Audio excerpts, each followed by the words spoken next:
তারা আমাদের সেনাবাহিনীর বিএসএফের ইউনিফর্ম পরে রাস্তায় ধীরে ধীরে নাচছে, এটা হচ্ছে অপমান। এর জন্য আমি প্রশাসনের কাছে একটা কথা বলতে চাই, এনাকে আইনের আওতায় নিয়ে আসা হোক।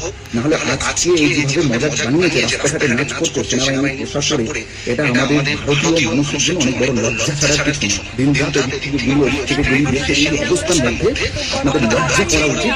আমি প্রশাসনের দৃষ্টি আকর্ষণ করছি, এনাকে আইনের আওতায় নিয়ে আসা হোক এবং এনাকে কড়া শাসনের কড়া ব্যবস্থা নেওয়া হোক।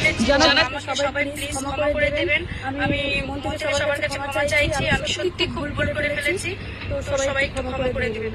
তো বন্ধুরা, অপরাধীদের জন্য কিন্তু সবাই হচ্ছে যে প্রতিবাদ করছে, আর আমিও দেখতে চাই কে কে প্রতিবাদ করছো। কমেন্টে আগের ভিডিওতে কমেন্টে কিন্তু অনেকে প্রতিবাদ করেছে, সত্যি খুব ভালো লাগলো। তো অনেকেই প্রতিবাদ করেছে, আর এগুলো প্রতিবাদ করাটা দরকার, কারণ দেশের ইউনিফর্ম নিয়ে এইভাবে নাচার মধ্যে একটা সুন্দরতা আছে নাকি।